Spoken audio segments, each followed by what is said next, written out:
for across our 5 states. So we could have folks join us. It was a little bit more user friendly, and we were able to do that. Mike Swanner just joined us from Northwest Arkansas as well. So again, you've got folks from a large area. We don't have a big group. We took more than, well, Mick can tell us, we took more than 6 weeks just figuring out which cameras worked right and trying to, we were very precise in this. And it wasn't because we're all a bunch of techies. We were trying to do with the manual focus, lighting, different things too, because all of us have been on those calls where they're just miserable, or you try to do Facebook Live and it buffers the whole time. So the biggest part is presentation and also teaching all of us. So Mick is a participant and went ahead and did this. And then also Chris will be joining us. Carl is on. We inherited him from Alabama, and he is now with St. Louis. So again, you kind of see a cross section, and what we've been using this Zoom call for, or our Monday nights, is first off learning more, and then the other side is also how we teach participants, and that technique, and how we simplify it, because I've only been tying for a little bit over 5 years. Mick, a year and a half, maybe? Year and a half now, yeah. Carl, 30 years? Well, on and off, yeah. Okay. Roger, 5 years tying? 4 years? Oh, maybe 1 or 2. Okay. Oh, officially tying. Dave, you've been tying what, 20 years? I've been with the group 8 years or 9 years, I guess now. Okay. So again, you kind of see a whole cross section, Jim, when you were asking as far as what kind of group we have, and it is something. Mike Swanner, what have you been tying? 30 years?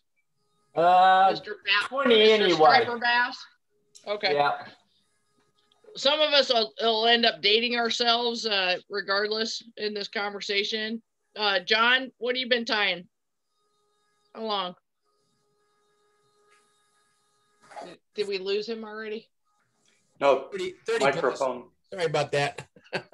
Okay. Technical issues from our technical guy. Yeah, it's just been one of those days. I've been out working in the yard all day and I'm a little bit tuckered out. Well, we won't even put you on the spot then, but how long have you been tying? I guess 40, 50 years. Okay. And then John also is a rod building expert.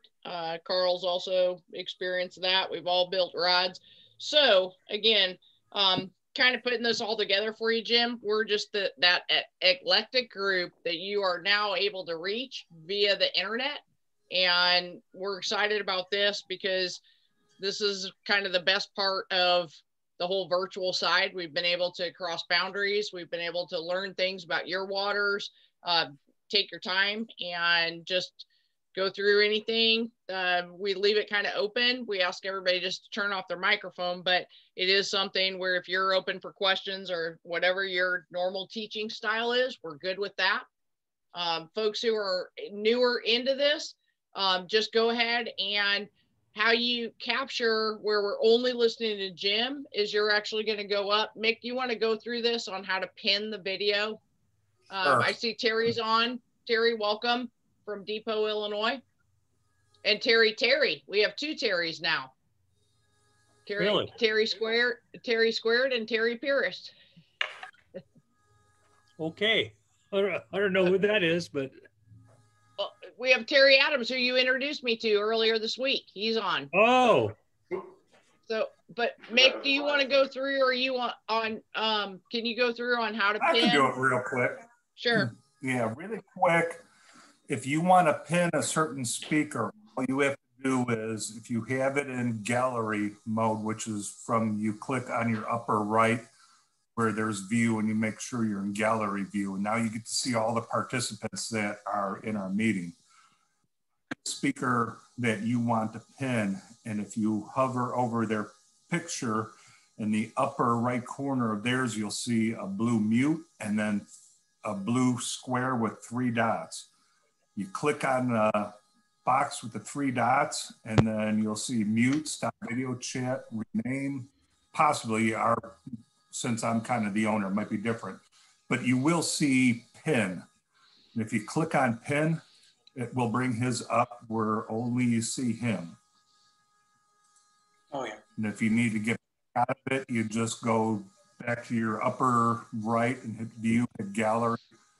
And if you go over that person again, you could then click those 3 dots and then hit remove pin. If you're using Linux, you may have to press your right mouse button to get that menu to pop up. That's what I have to do. And otherwise, and what we do is also while this is all going on, if you could actually turn off your mic, and so that'll be that microphone looking button. If you just click on it, it'll mute. And the reason for that is if, you know, I'm right below the sink. And so I do that because otherwise if dinner's cooking and I hear the sink run, you guys hear the sink run. Garbage disposal, things like that too. So if you hit the mute button, it gives our focus a little bit more. If you have not pinned your speaker, what happens is it's going to jump to wherever it hears that noise. So you have a cough, dog barks, whatever the case is, it jumps to that person and you won't get the full experience as far as being able to watch. Mick, if you need to jump in at any point, if you could, because we're going to have a couple different other folks that are joining in. Oh, there's Chris. Yeah, I completely forgot. I'm glad I sent you a text. Yeah, I know. Me too. Thank you. So I'm going to do a brief introduction. We're kind of right hitting the 6 o'clock mark on our time frame. And so I'll introduce our speaker. Lois, you joined in as well. Welcome back from your shopping extravaganza. And we'll kind of go through everything. We were able to jump on a couple minutes early. So I did introduce Jim to a lot of our folks. And what's great with this, again, is we have people who join from all over the heartland. We have Mike on. We also, you know, have John. It's just so cool to see how this has helped us in different. And so we went through kind of how long folks have been tying. And I think by the time you combine everybody who's on the call, we're at almost 200 years worth of tying experience. But what's so enjoyable about this is having somebody else come in and teach us a fly that is, and I laugh because this is one that I love to fish and I tie it and none of them look like they're related in the same family. So I'm looking forward to Jim's version of this and learning more. And I did say that none of them look related. They all have one longer thing and one anyway. But it is probably one of my favorite, most effective. It mimics, and Jim will tell us as we start getting into this, more of almost a beetle style body and how you manipulate the fibers on this. And so it's very deliberate in your tying. But again, I think this is a great group. Mike, where are you joining us from? Omaha. Mike Miller. Omaha.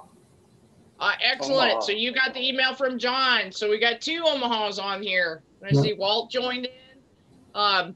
Great. So I appreciate everybody being on.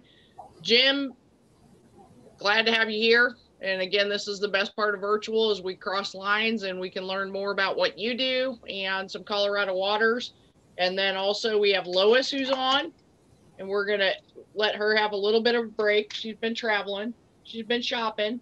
But any questions, we'll kind of come back to that at the end. But Jim, you are good to go. And again, if you guys missed that first part on how to pin the video, we can go through that real quick. That way you're not getting all jumped all over. And then also you hit your mute button and that will help too. So if anybody needs any instruction, because we do have a few new folks on, and we're happy to go through that again. So Mick, you want to cover how to pin somebody one more time, please? Sure. In your upper right corner, you'll have a view with a couple boxes. If you click on that, make sure you're in your gallery view, and now you can see everyone who has joined the meeting. At that point, you will find the person who you want to pin, and soon that will be Jim. And if you hover over his view, you will see two blue boxes in the upper right corner. One's mute, one with 3 white dots. If you click on the one with the 3 white dots, you'll get a drop down. And then down a few tabs, you'll see pin. If you pin that, that will hold him. So if anyone else is talking or if there's any noise, it will stay on Jim. And then just reverse to unpin. Go to the view again on your upper right, hit gallery, go back to whoever you pinned, click on the blue box with the 3 dots and do the drop down. And then now it will be unpin to unpin them. And then you can go back to gallery view. Hopefully that helps. Anybody have any questions? Okay, Walt? Yes. Can you hear me, Walt? Okay. Can you hit your mute button on your microphone? Why am I making noise? You're going to make noise, so I'm going to tell you, can you hit that mute button? There you go. All right. All right, Jim, that's the crowd. Just give it right back to him, okay?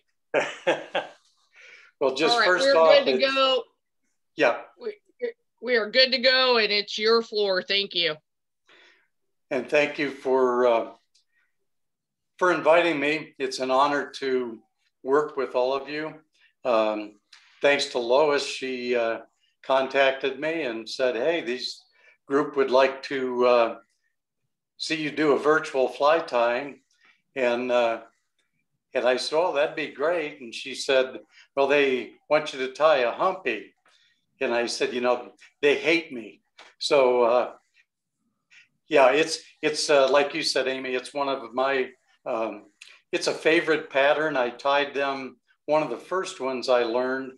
The guy I learned from, he tied it in the Jack Dennis style. If you see the book, Western Flies from Jack Dennis, the humpy is in there, and that is the way that I learned to tie it. Since then, I have seen the Charlie Craven version of the humpy, and Charlie, a guy that I know personally and have been up to Denver to his shop many times. He is so precise about everything. If you want to see how to do a fly correctly, my opinion, watch Charlie's videos. He has a reason for everything he does. So I think that's really a super good resource for any of you that, especially guys that have tied for a while. I know myself, I have gotten into habits of tying a certain way or the way I learned. And that isn't always the best way. So what I thought I would do is I'll go through the fly the way Jack Dennis ties it, the way I learned it. And then if we do, are we hard on our times? No, okay. So then I can jump over and you can see the difference with the Charlie Craven style. Personally, I like his method better because I can make a wing that I couldn't do with my Jack Dennis style. With Jack Dennis, you tie in all your hair and pull it over to make the hump. If you tie in enough to make the hump the right size, you don't have really enough to make wings that stand out inside the hackle. If you tie it big enough to make the hackle wing stand out, then you have this huge hump on the back, which is really out of proportion. So I'm going to have to get up a little bit here and move. Like I said, for those of you that are just coming on anyway, my camera is set up in front of me, so I have to straddle the thing to tie because I want you to see the same view that I have. Just think it's a cool way to do it. Hopefully I don't outsmart myself here with this deal, but let me let me change my camera over.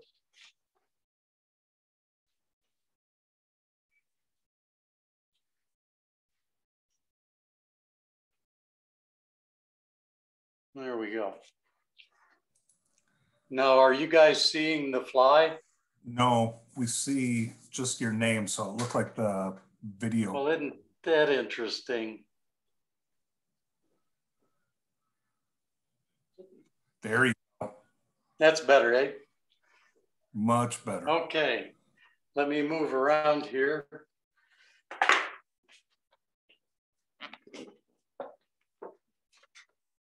Oh boy. Is the sound okay as well? Sounds perfect. Okay. All right. Oh boy. There's always something. For some reason, I can't see you. We see the fly really good. It's perfect. And we Okay. hear you fine. Yeah, we can see the fly. Okay. So what I'm going to do, this is the version that I learned, the way that I tie it. You can see there's a little bit of the hair wing in there. The body, the overbody looks about right on that. Problem I find with it is that when you look at the front of it, really those hair wings are really indistinct.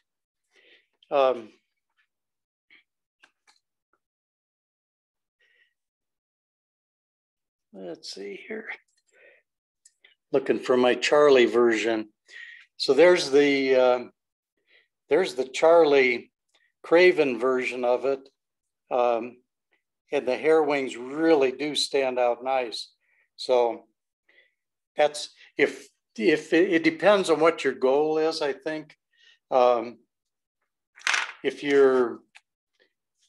you have all those hackles on, I don't think it's as critical to have those wings standing out, but Charlie would probably disagree with me there. What I'm going to use tonight, hook wise, I'm using a size 14. This is the TMC 100 barbless. And I'm going to use a couple different hairs. I found a really nice patch of stimulator deer. It's a bleached hair. So it's got a nice light coloring to it. Like I said in my information I sent out, is I kind of like the lighter colors like that. A lot of the flies that you see on the water are light, and especially for myself as I've gotten older, those light colored flies are a little easier for me to spot in the water. The other material I've got here too is a yearling elk in a natural. Depends on, try to get the light here. Yeah, this is kind of hard to see that, isn't it? This is a much longer hair. This is pretty gray, and it depends on, you can go through a lot of hair at your fly shop. If you find a yearling bull, usually the hair is a little bit lighter. And the other material is going to be this moose body in a natural. So it's well, let me take it out of the pack here. This moose body here is really, it's hard to see against that blue background, but you can see it's really black. It's really coarse.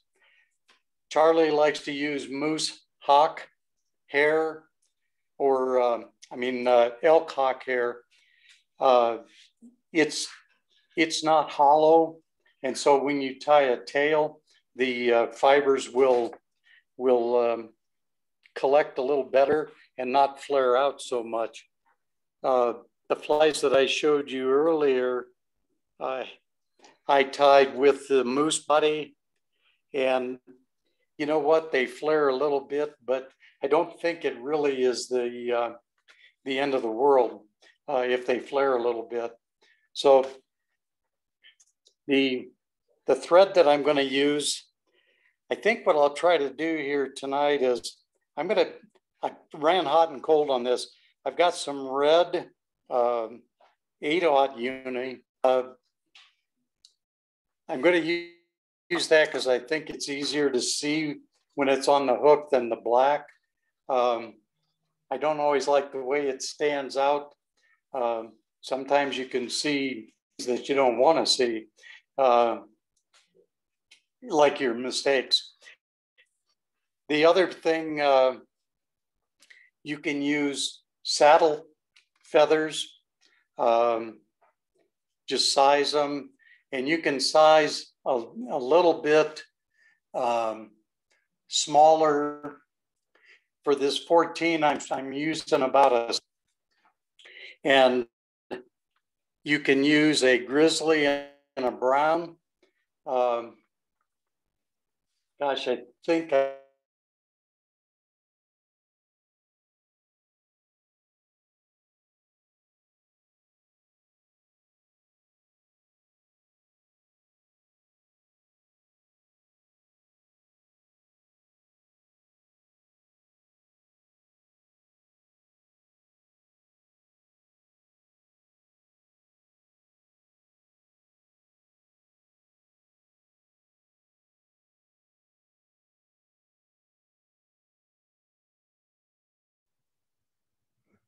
lost the audio. Is it still there? We are still here. I think Jim has a. Yeah. Hey, Jim, can you hear us? Sounds like we got a bandwidth. Yeah. All right, so folks, what I'm going to ask you to do at this stage right now is if everybody can turn off their camera also. So, I mean, we know you're on the call, but if you'll turn off your camera and let's see if that helps improve the bandwidth on Jim's connection. This is we have a full group. You'll still be on the call. You're not hanging up on it, but all right. So Jim, do you hear us at all?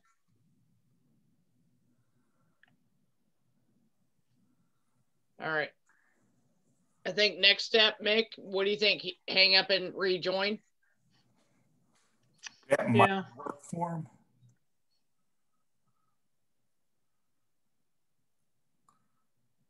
Because I can't tell if he can hear us or not. I can't either. You see if you could. You can try chatting him and see if you can. That's what I'm going to do. That way. Yep.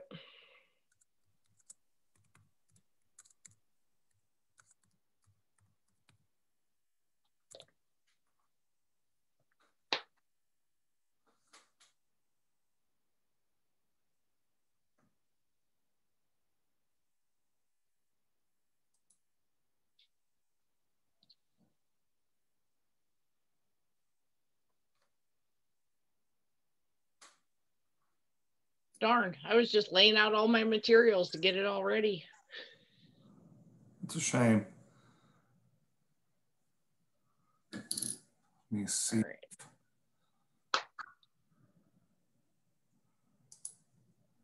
I'll see if he calls back in. Yeah, hey, hang on one second. I got him on the phone. I'll be right back, okay? Okay, thanks, Lois. Yes, sir. So.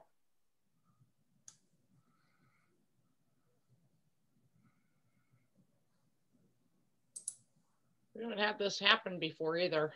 No, this is the first. But we have more people on.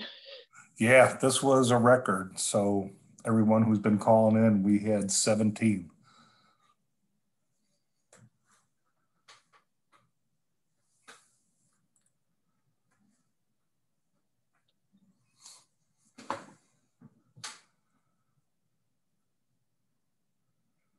Not bad. Not bad considering we had 30-mile-an-hour winds here all day in St. Louis. I'm in a locked room that has no windows and it's made out of concrete. So I have a tornado going. I have no idea what's going on. Good. Yeah. Good to know, Vic. We had those winds yesterday, Amy. I thought I was going to get blown away. I have a brand new patio umbrella and I haven't even, I put it up for about, 3 minutes to look at it and then took it back down again. But yeah, it's blowing everywhere. And I have the giving tree in the yard, so now I have all the kindling you guys could ever want for my trees. So Jim's tablet overheated because the sun was hitting it on the back.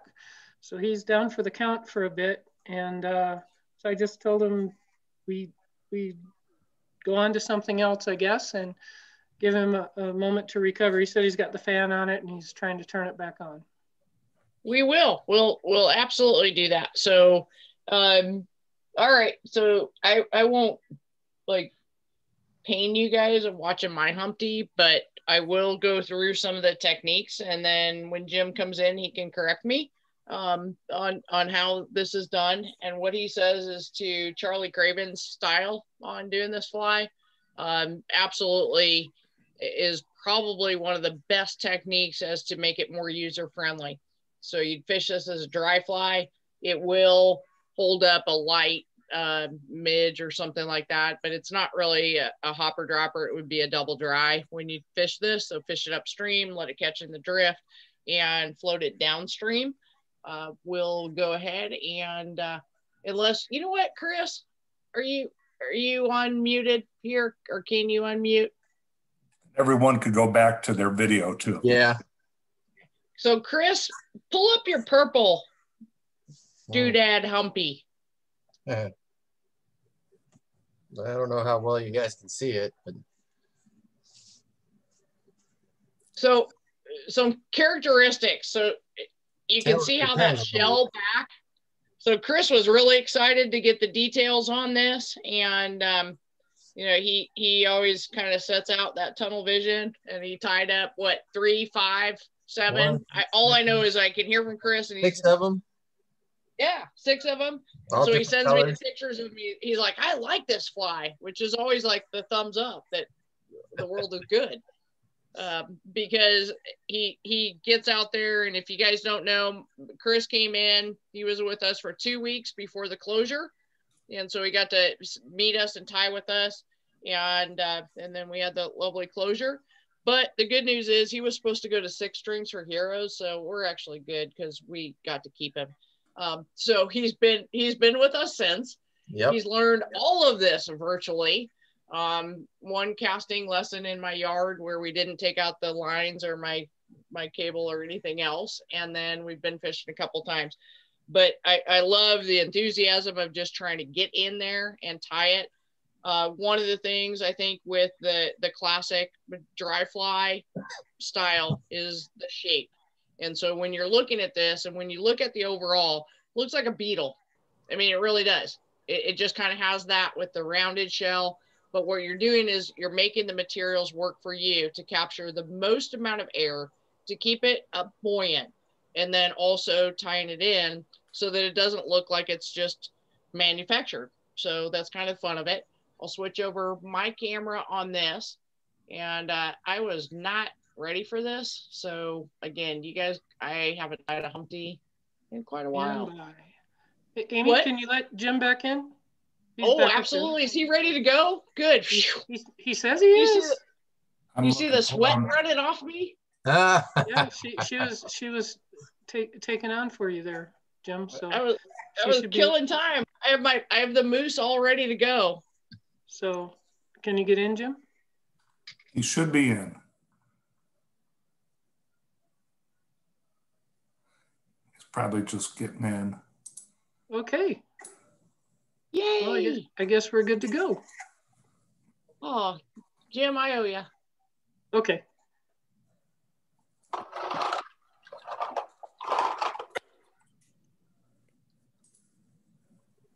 Isn't technology grand?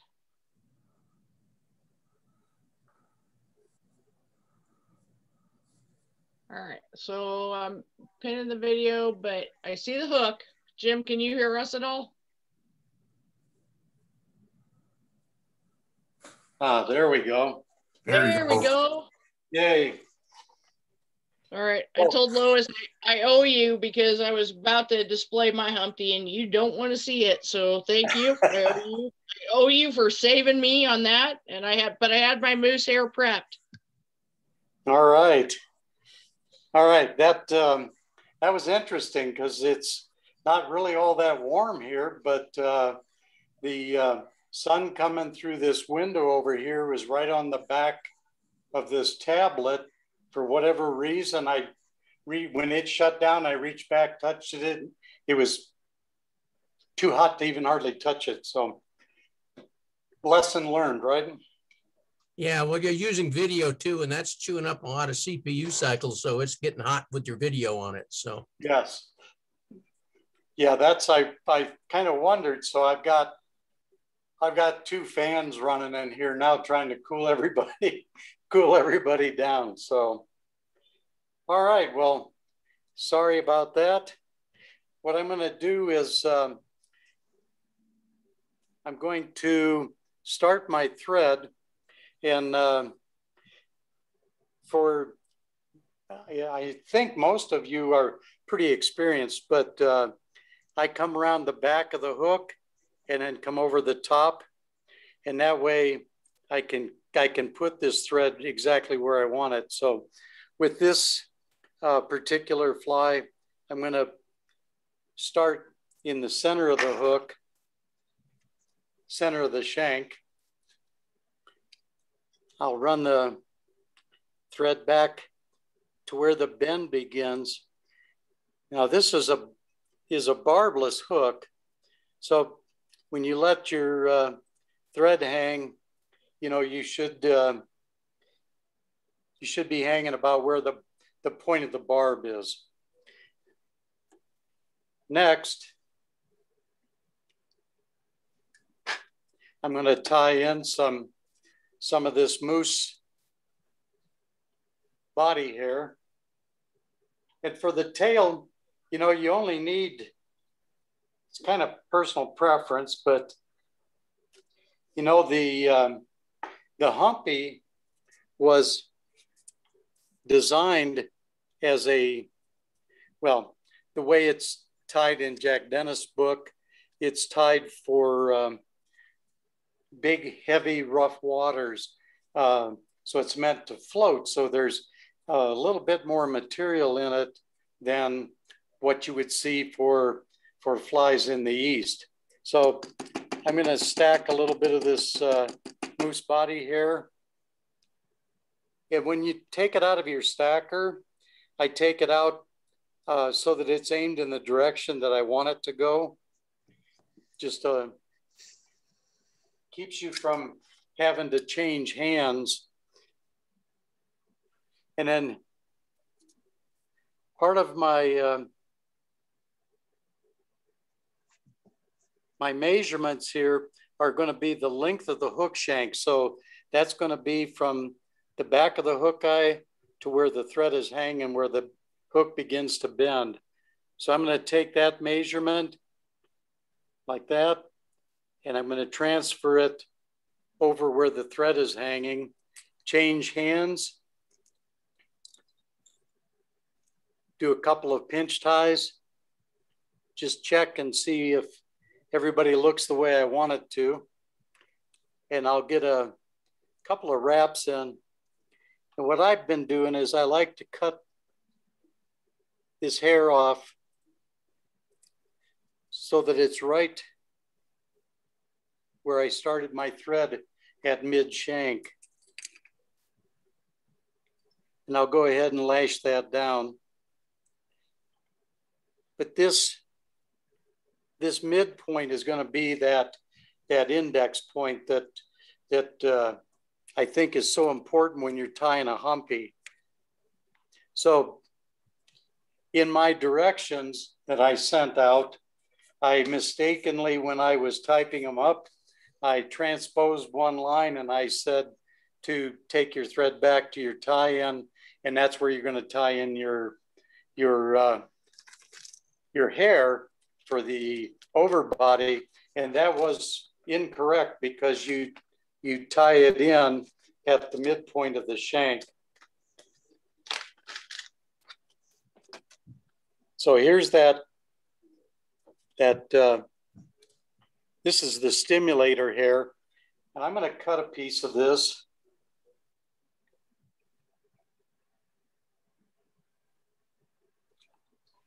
And I think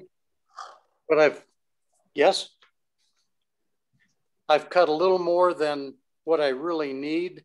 I've got plenty of it here, but what I'm going to do is kind of flare the hairs out.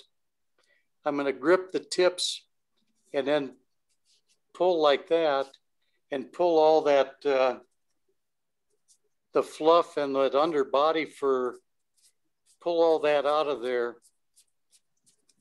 That gets rid of the short hairs. And then check and see what you've got left. If you were to look at this, kind of divide this up, you know, there's plenty to make a pair of pretty robust wings. If I tie this much on for this conventional style humpy, the hump is going to be huge. So what I want to do is I want to use a little bit less. So I'm going to get rid of about a third of that. Put that in my stacker here.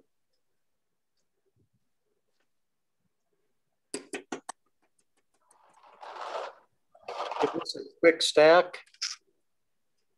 What I'm looking for is these nice even tips.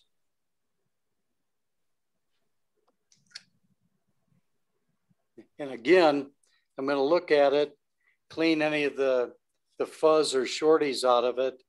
But this is a nice collected bunch. And the pattern, the way I learned, was 1.5 shank lengths of this, whatever hair you're using, to fold over. And so if I measure from this midpoint, butter and hot sauce has bad reaction on a pan, so I ended up using the seasoning instead, and I put a little black pepper on it. That is all that's raw, and I put a little bagel seasoning because it has sesame on it. Okay. Tell me how you like it. So what I'm going to do is I'm going to lay my hair at the midpoint where that thread is hanging, and then I'm going to look at where it is in relationship to that tail. And the tail is 1 shank length long, and the thread is 1/2 shank. So that gives you your 1.5 shank lengths for this overbody hair. So what I'm going to do at this point, I've measured it. I like the measurement. I'm going to change hands. And as soon as I change this, I'm going to trim the butts right there and tie it in right away. If I don't, you know, everything's going to get a little squirrely and start moving around. So I'm going to lash this down. I want to wind up right here where at the back where the tail was tied in at that bend of the hook. And this is going to give me the hair that I want to make for the overbody and the wings. If you get a little much here, you can always trim out.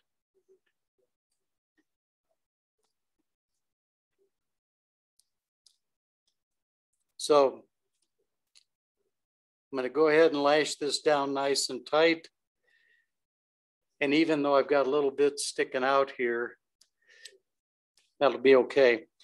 I'm gonna cover this up anyway, but I want to keep that 1/2 shank length in mind. So the way I learned this is I learned to dub the body. So what I was going to do is I'll use this super fine, and I'll do some red here.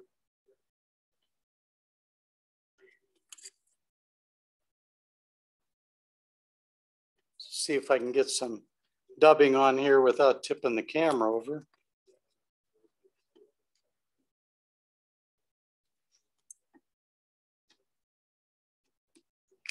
All right.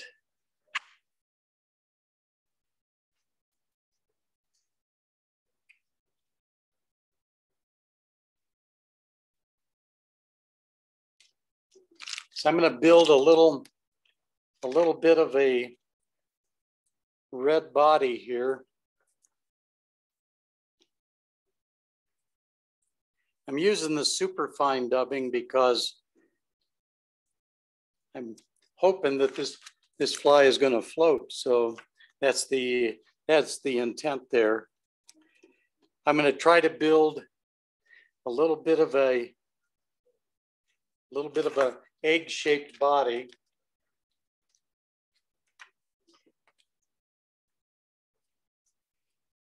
It's one reason why I kind of like the way Charlie does it. He uses thread for this body, but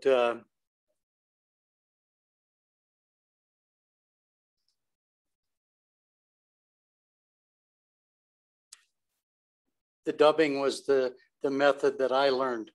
So at this point, I can check the back here, make sure that I don't have any thread showing. You can see everything looks about right. I'm still at that halfway point. And I'm going to give this hair just a little turn, just a little twist. Throw a couple of wraps in there.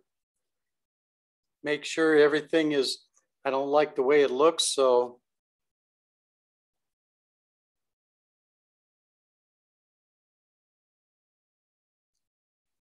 I'll go back.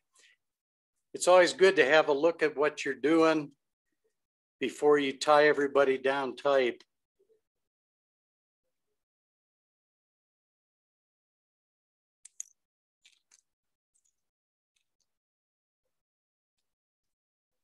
Okay, I put a couple of wraps in. Got a couple of loose fibers here. And trim these guys out.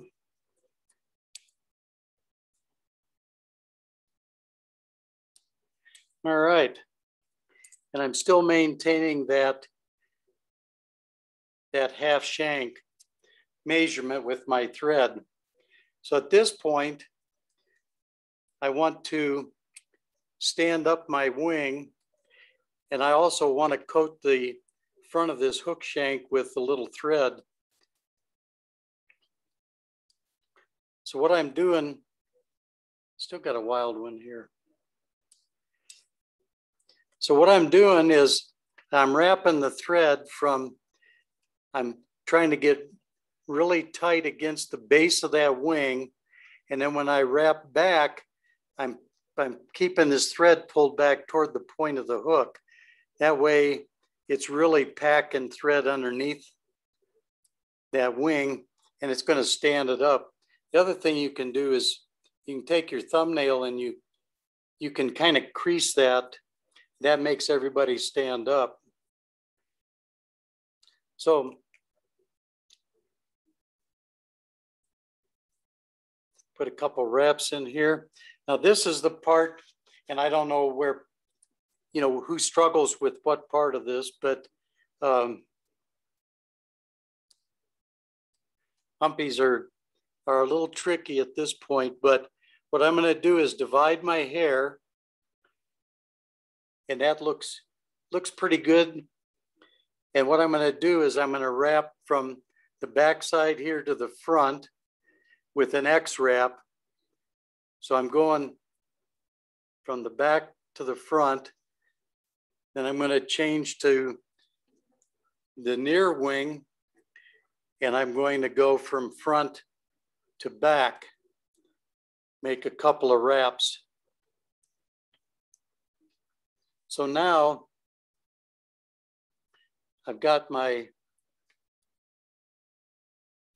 wing. They're kind of separated there, but this is the point at which you want to put your, what I want to do is I want to put a few wraps. We're not really posting this like you would for a parachute, but you want to post about maybe 4 turns up from the base of the wing just to pull those fibers together. So I'm going to come in through the middle, go around the base, and I'm holding that wing. I'm staying right at the base, and I'm putting really tight turns in. I'm going to go up about 2 or 3 turns. When you get done posting like that, that's gathered that hair up nicely. Now I'm going to make a wrap all the way around. That saves this work so that it doesn't come undone. Next, I'm going to do the wing on my side, and you could tip it up if you want to. I can see it better if I have it down low like this. So I'm making, there's 3, 4 wraps, kind of going back down and pulling back on it. You can see I'm moving the whole fly here. Made a wrap to save it. Now you can kind of adjust these wings a little bit. If you need more of a prop, which this one looks like it needs it, I'll build a little more of a thread dam, just like that. I think that looks pretty good. Now, this part, if you're, it depends on what you've got. Let me see. I think I've tried to move this camera up a little bit.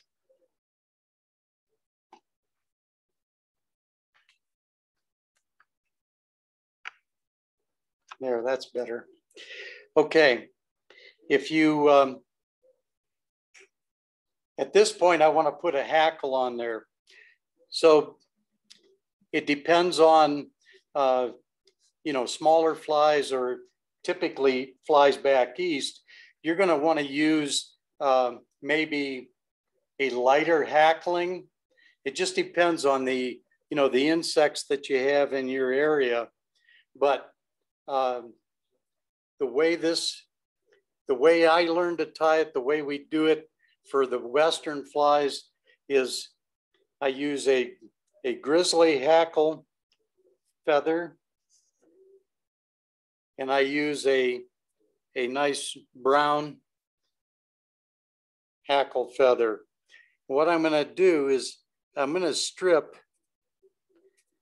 about that's about not quite 1/4 of an inch, I suppose, of the barbs off of that stem. I've done the same with this grizzly, and now I'm going to marry the two. And I'm marrying these so that the shiny side, or the, I don't know, everybody has a little different terms for these things, but the outside is facing me, because what I want is when I wrap this, I want that outside to be facing the front of the fly. Some of the patterns that I've seen for this, they wrap them face to face so that they get a big flare. Some guys wrap them with the underside forward. That makes the barb stick to the front, which is okay. But when you go to tie it off, if you've crowded your eye at all, you're really going to run out of real estate quick. So what I'm going to do is tie this in. And what I want to do is I want to make sure that when I tie these quills in, I want to make sure that I leave a little bit of the bare quill behind the tie-in point. That way, when I start my wraps, I don't tie down barbs and have them going all wonky. So I'm gonna put a wrap in. And when you do these, you should really hold on to the body of the fly and give it these are pretty tight turns. If you don't, now I'm coming around the front of the wing to catch the front of those quills. If you don't tie those in tight, this is from experience, when you start to wrap them, all of a sudden you're going to have a feather in your hand and nothing on the fly. So now I'm going to take these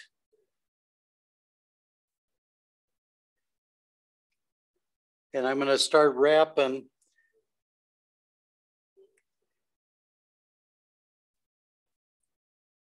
There's 2 turns.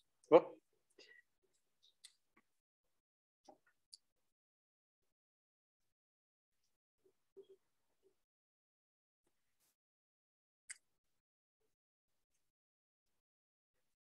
Get 2 turns behind the wing. See if I can get a 3rd turn in there. Now I'm going to pull those wings back and come in front. Make a turn. 1 more turn. And then I'm going to hold these hackles straight up, bring my thread up, drop it in behind, make a couple of tight turns there. And then I'm going to trim those out, those hackles. I'm going to hold them really close to the hook, reach in and trim those out. Looking for any kind of scragglers in there. And now I want to build a little thread head. And I know, they used to do this on most of the dry flies, is you would always build that really nice little thread head. So when I've got it, I'm going to trim these little loose ends out. If you get any scragglers, that's fine to trim them out. Be careful you don't cut your thread. You really be ticked at this point. So I've got the head built pretty much where I want it size-wise. So now I'm going to do a whip finish. This is going to be dangerous because I'm working with about a 1/2 inch from the camera lens. There's a 3-turn whip.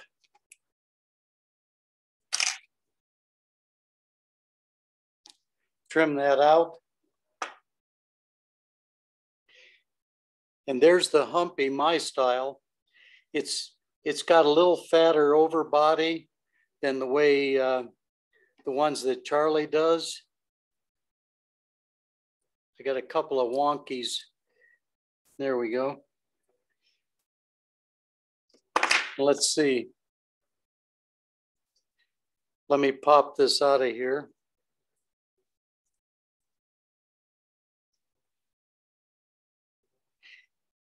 You can see the hair wings are pretty predominant there. And that hackle that's wrapped on there is just past the point of the barb of the hook. And so when this sits in the water, its tail is going to sit in the water. At least that's the plan, right? And the hackle is going to sit on the meniscus. The hook point should be slightly above the water. One thing you can do, I'm tying on a regal vise. One thing you can do if you want to make sure that your materials are secure. A lot of people like to use head cement. I've got some of this. This is the Wapsi water-based fly cement. What I'll do is I like to use a bodkin, put a little bit on it, reach in and put it on that thread head. When you invert the fly like that, fly tying cement is it's gonna flow down into the base of these hackles, and it just gives your fly a little more durability.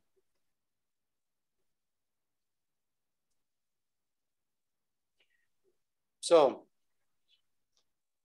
any comments or questions on it? Outstanding, Jim. Looks nice. Very nice. Real good, thank you. I appreciate the extra tips, even with the head cement, because I think, especially with these, and again, that extra durability is what we're going with. It's not supposed to be a cure for tying bad ties or knots in your finishes. It is that head cement, again, it gives a little bit more for those toothy flies, but that's great. And I did actually send Lois a text, and because I tie along when you guys are doing these, I tie them. Carl saw that last week too. So I'm going to switch my camera because mine looks kind of like a little pellet that you would feed the fish. So I will say this, that is the only dry fly I've ever caught a trout on in the state of Nebraska. So I catch a lot of trout on subsurface flies, but that's the only dry I've ever caught it on. And I put it on just out of a fluke one day, and I wasn't even paying attention. I heard a huge splash, and I had a fish on the end of it. I didn't even see him take it. What disappointment. Sweet.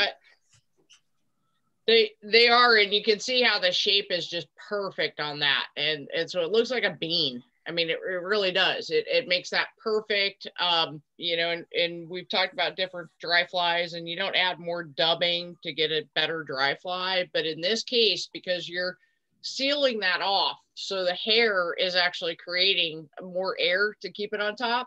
And then the hook's very specific as to the dry fly. But again, that shape is classic. Am I on the right camera, Mick, on mine? Yes, you are. Yeah, so here's my fly of shame.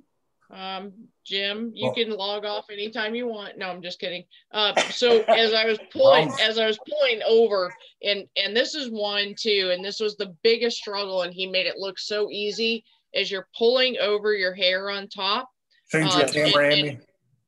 I'm sorry? Sorry, change your camera. I thought you were the speaker view, so we need your advice. We need my ugly fly. There you go. All right. So I had all this part. If you look at it this way, and remember every week I tell you guys, look at me all over. And that was the best advice I got. But when you turn this, okay, you guys are all going to laugh, but since you're muted, I'm good with that. So look at what happened on the under. And can you see that? I mean, it's a classic bad. It looks like a pellet. And so what happened is when I pulled over the hair, I lost control of it underneath. And so what happened is it came up underneath, and again, it looks like a little wheat pellet. And if you can't tell, so that's the difference between pulling it directly across the spine or the top of your hook, and as opposed to, again, this one, and I kept trying to rework it. The more I kept reworking it, the more I was losing it. But all of, you know, as far as the style on where it comes up, the butt end, and so you're coming up at the hook bend, you're bringing it over, and then creating your wings in there, building your hackle. And after I saw that one, I was like, okay, just finish it out, because it's getting the razor blade after this anyway. There's something to be said about frame of mind when you sit down to do these, because the first three will get you every single time, because just as you think you've got it pulled over, somebody wants to go underneath. But it's extremely effective. And I love the way Jim did the red under there and for the different waters. So again, it could be a lot of different things. Again, we're just trying to go for the imitation on the shape. You know, that could be anything sitting on top of the water, but it's not necessarily a specific bug or hatch. You could use orange, you know, dig in, start making your own colors, start doing a lot of different things with it. You can really just vary this. So in fall, you might go a little bit darker on that. You might go with your oranges or your browns or blacks. But it's one to definitely learn how to tie, not like this. But it is a practice one. And I'll tell you, that's why none of them look related. And so it's something where I love the shape of it, how you pull it forward and what it does naturally because of the fibers. So this is without any resin or anything on top of it to seal that. But what it'll do is it'll hold it. And so what he's talking about as far as in the film, and so the tail, and then you've got your fibers here that are holding it up. It's a very buoyant, not enough. I know Walt's got his hand up or something asking about, can we do a hopper dropper off this one? Not this particular fly, maybe about a size, you know, I don't know, 30 little one you could probably do, but this one stands alone typically in my experience. So Amy, that'll work. Don't throw that one away, Amy. Put it in your box and use it at Bennett Spring next year. I'll bet you it'll catch fish. Oh, wait, you guys want me to pull my other box? This is what I've been doing this week. I'm ready for you guys next time at Bennett. All right. Ready. The board's going. With the body, what hair did he use for the body and the wings? Okay, what I used on this particular one tonight was this stimulator deer, and you can see on there it's bleached. And so that gives you this this really, really light colors. And like I said, you know, the older I get, the harder it is for me to see stuff on the water. So when I tie a humpy, especially with the little lighter wings and a back, I can see that thing floating in the water.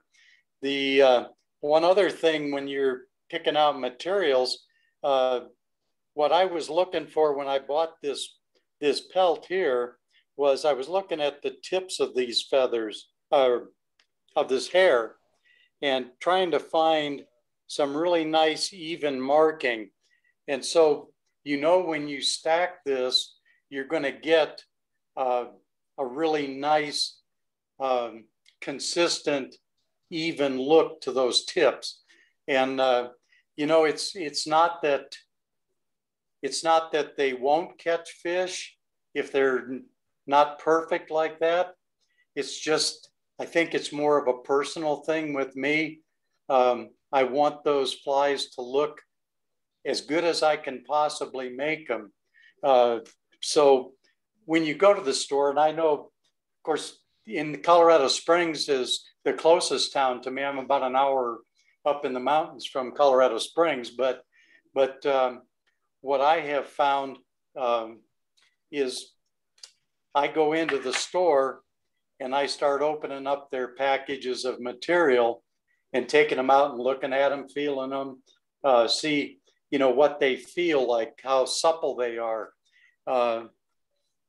Like I said, this particular one is called stimulator deer hair. So it's a longer hair, but it was meant to tie, you know, the stimulator patterns. But it doesn't necessarily mean that it's a supple, thin material. So when you go in and buy your materials, you know, really go in and look at them. I take stuff out of the packages. The fly shops here know me well enough to know that I'm not doing something weird to their materials, but you know, look over the stuff. You're paying for it. It's going to be yours. So what the heck did I pay for? This was $7.75. I just paid for that last week. That was my 775. By God, I'm going to get what I want. So, you know, don't be afraid to look at the materials. If you guys don't mind, I was going to tie another fly, but I was going to try to do the Charlie Craven method. And the reason I mention this is because he uses this yearling elk hair, which is really long. It has the nice even tips on it. Let me take it out of the bag. But one reason he likes this is because it's thinner and it's softer, and it's a little bit easier to work with. You know, when you're folding hair over, trying to make patterns like this. This particular one, one thing that you can try, I don't know if you guys use any of this, but this is called Watershed. It's a waterproofing liquid. You can coat your fly with that. It's not a stream side floatant. This is meant to be put on. It needs 24 hours to dry, but it'll help if you have, not necessarily for this one's pretty buoyant, but you know, gink, or I like Aquel, the Loon Aquel. That works pretty well for me out here. But the Watershed product does work. It's a good product. Might help you if you're fishing some of your, if you have some rougher waters or streams, keeps them floating. And I meant to ask you guys, where do most of you guys fish? Are you stream fishermen? Mostly. Mostly. Yeah. No, lakes and ponds here in Nebraska. Yeah. One stream in the north, about 150 miles from me, is the only trout stream we've got. Right. Okay, so always tailwaters. Yeah, and we have we've got a huge variety on here tonight for what everybody has access to, and I think that's one of the things, as well as being kind of a universal fly and a pattern that they work anywhere you're going. They have a specific. They definitely are one to keep in your box. Yeah, and what I found was even here in Colorado, where we do have some really nice streams. You know, they have a tendency to call them like the South Platte River. Back east, you would probably call it a creek. South Platte is not a real big river, but it has some really enormous fish in it. It's good, cold, clean water. It's up here in the mountains, about 30 minutes west of my house here. The thing that I have found, because also here we have reservoirs, and typically it's cold water.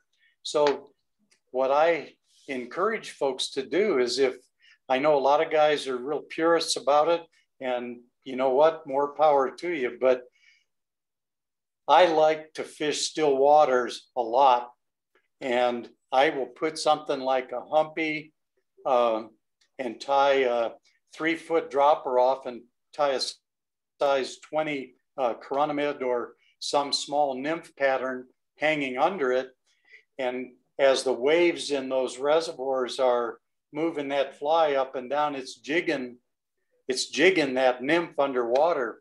And you would be surprised at the fun you can have using these flies a little different way. But it also opens you up to more fishing opportunities.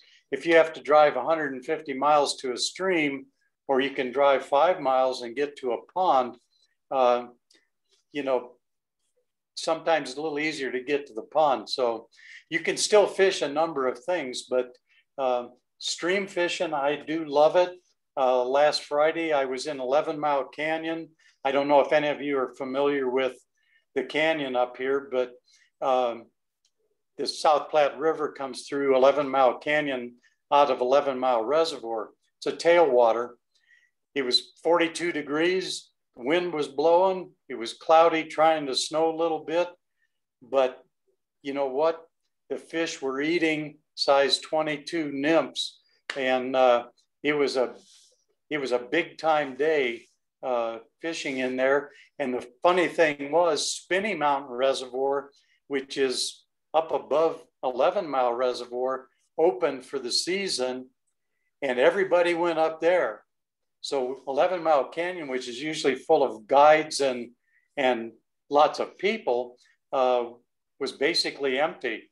My friend Bruce and I went up there, and gosh, we had the whole place to ourselves. So, you know, you can open up possibilities. Everybody wanted to fish that flat water up there at Spinney, and 11 Mile still has some ice on it, so they're not in there yet. But just you know, you can broaden your horizons a lot with using these patterns a different way. But like I say, you know, if the stream fishing to me is, I really love it. It's a challenge. The water up here is so clear. I can sight fish. I can even sight fish nymphs to fish here because it is that clear. But the still waters sometimes just give you a little more room, because the more people that fly fish these days, a lot of these really good streams around here are getting pretty crowded. So sometimes you can give yourself a little more real estate to work with if you fish some flat water. All I got to say on I think, Jim, one of the things we're very fortunate with, and I'm very familiar with Missouri, we do what's called a winter stocking, and our Missouri Department of Conservation, so they stock all the city and county throughout the entire state, but they stock with rainbows, and they'll put browns in there. They do lunkers and different things too. So we rarely have, I think we saw 3 days of absolutely where the lakes were frozen, but for us, it's 5 minutes, 25 minutes, 45 minutes away. So same, I think you'd find more of a mix probably than just, you know, purist on the, you know, it's got to be running water.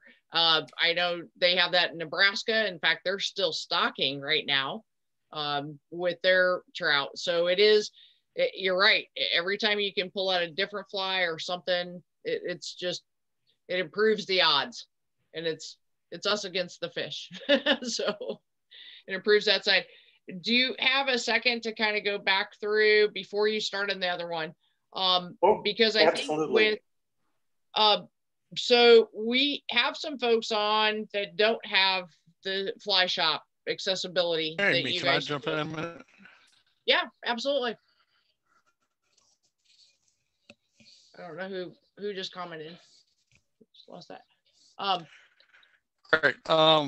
Jim, Terry Adams. Yes, sir. First time I've ever seen a Humpty. So I appreciate your demonstration of it.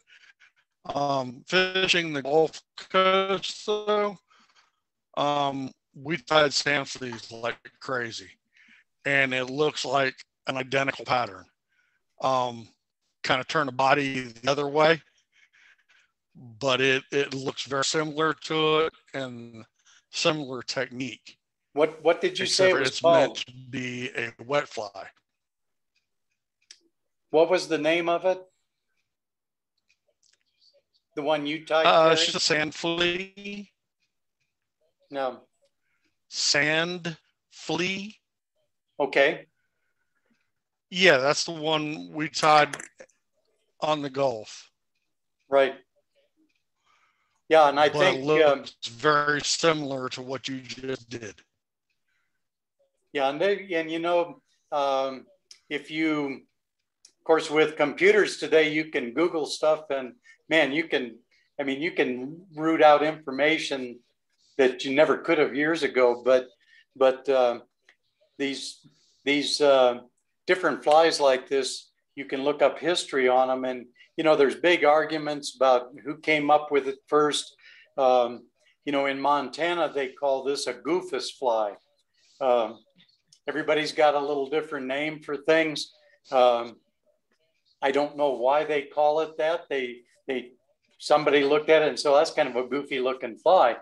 And I guess it kind of is in a way, but you know, it's just where these come from sometimes, and obviously more than one guy maybe thinks of these patterns, but yeah, I'm sure the sand fly or sand flea, I should say, probably a real close match to it. So yeah, like I said, it looked like the only difference was well, hook size, of course, but right. It's also turn around. So what you've got for the wings in the front, they're in the back. Okay. Because you want a little different wake to happen. Sure. For what you're hunting. Okay. And also I don't get to talk to guys from other places a lot, but do you all, it sounds like a lot of you are stream fishermen. Do you fish patterns with a lot of synthetic materials, or do you like natural materials? For me, I try to stay natural, but some synthetics are going to last you a lot longer. You know, it's one half dozen of the other, I guess. Sure. Here in Arkansas, most of us use naturals. Yeah, Nebraska's the same, fishing naturals. But then again, we are Tenkara fishermen too, so. Had to get it in there, John, didn't you? He had to get it in there. What? So he had to. I think John thinks this is the Tenkara show, but no, I will. It has its purpose. It has a purpose. But what I wanted to start with, because where I was going with this, Jim, is that not everybody. I mean, you guys have just some premier fly shops in Colorado Springs, and I think some stickers are on their way from all the different ones combined, because that's what Lowe's is doing. But nice. I think some of the times when we start shopping, and I always tie this in at some point on when we do our calls, is because what are you looking at? So you go in, and between, you know, kind of this big flank, you know, you have this big piece, and what is this? And this is $15, but wait, this piece is $5. You know, first off, like what Jim had said, is first taking it out. But I also think there's something to be said of what you're looking for when you're looking at the different hairs. And some of it has to do with what it'll do for you. And you guys know I write on everything, because once it comes out of the plastic and I look at it, I'm like, I don't know, looks like elk hair. And I just keep on tying with it, and no, it's not. So Sharpies are great. They're your friend. But so this is one that I use, and I want it only for my muddlers, and it has a mid flare. So I write my notes on the back, so on the hide. So once it's out, I have a way to keep track of. So my Primo, and so again, this comes in a great big flank. Talk to your fly shops. If you're not able to get into the fly shop, call them. Do not do the online order stuff. Call them, talk to them, figure out who you're talking to, and let them know what you're trying to do. And most of them are very, very receptive. If you don't like who you're talking to, then hang up and call the next fly shop, because they're happy to have your business. So it is something where it's your money. But when you're also looking at, so you pull it out, and you can see I work from one end to the next when I'm on a flank. And it's something where, so it's deer, I know it's Primo, and then also I have this other, and the difference is when we talk about coarse versus more of a supple or a fine, imagine cream rinse on your hair. Okay, one has a very soft feel to it, one has a very rough. It is something where when you're looking at the bend, so specifically when you're looking at what this hair does, and you can also tell when you look at this under hair and all the fur under here, so as a fall or winter harvest, because it has all your dryer lint all stuck in here. You're going to be brushing this out, and you're going to be working this a little bit. to get the pieces you want. Now the difference is I want this hair because I want it to go on this fly. So I'm looking for this kinky part of it. I know I'm going to have to cut this. I'm going to have to roll it in my fingers. I'm going to have to brush it, stack it, and then put it in. But this is the color I want. The other thing is the line. So where you have your more coarse hair underneath, and then it gets to the fine tips on there. And I'll show you one more example of this. Well, two, because I have it here. So here's another one. Again, I love the color of this. This is what I was going for. I knew what I was buying because it has all of this as far as the under hair. So I know it's going to take me a little bit more to work it, but I wanted this color. It has a very distinctive, more of a line pattern in it. I can tell it has some coarse lie to it. And so this is going to be more of my buoyant or for my dry flies. And then also when you start looking at some of your darker, again, being able to pull it out. So this is all smooth, soft conditioner. Yay. This is all more of your coarse. And so you can start seeing in there, it has more of that bend. It's been crimped. And that's your hollow. So that's actually great for your dry flies. Gives you a little bit more buoyancy. It's actually kind of almost more of a hexagon shape when you start looking at it. But as far as buying, again, start understanding and marking your materials, because as you start pulling out, you're like, I don't know, it's white, and you don't have any marking on it. I don't know, it's white, and you won't know. And then you'll start stripping off a lot of flies because it's not doing what you want. And you guys laugh at me because I do my water test and everything else. And I drop almost all my flies in water. I'll count some of them for 48 hours. Chris does this too. I want to know what they're going to do when I hit them on the water. I want to know if super glue works better than Sally Hansen's. I want to know all this stuff. But as you start getting into it again, kind of have fun with it, but you can actually kind of do your own little test thing. This is one that we did a couple weeks ago. And I was just showing you the difference as far as stacking versus spinning on the hair, because Les did the stacking and then I showed you on the spin. But it is have fun, but before you start wasting a whole bunch of money, also understand how the hairs work for you. So that's all. Oh, I agree with you. Back to you, Jim. Typically what I do is I do try to keep everything in these original bags. I just, and you know, probably where you guys are, it may not be as big an issue, but here, I've got a humidistat on the wall here, and it says LL, which means there isn't any. You know, there's like 6% humidity here. You know, it's so dry.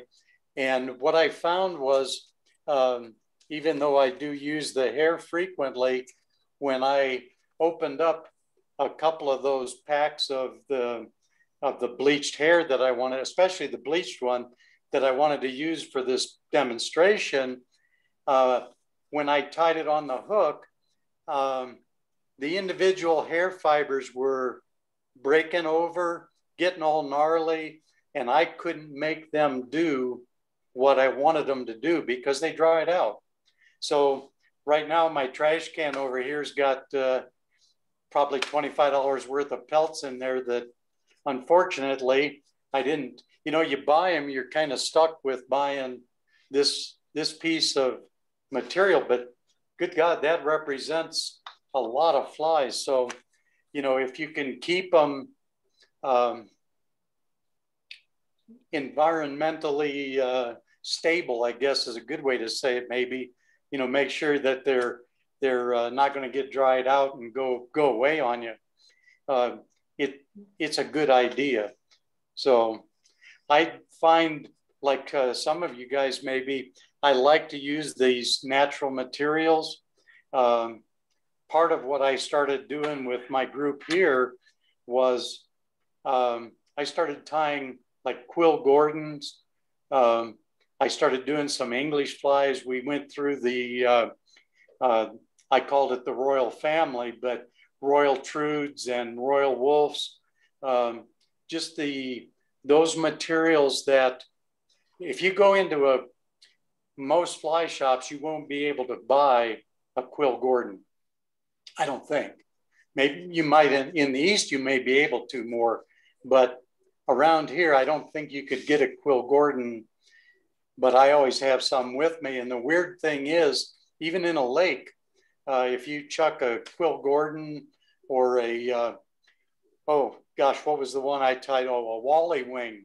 Are you familiar with Wally wings? That's, wait, I've got one. Let me get this out.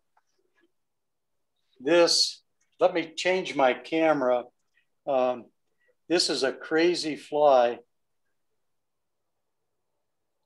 We have a Walt on the call right now tonight, and yeah, we're kind of familiar with Wally wings. Aren't they beautiful?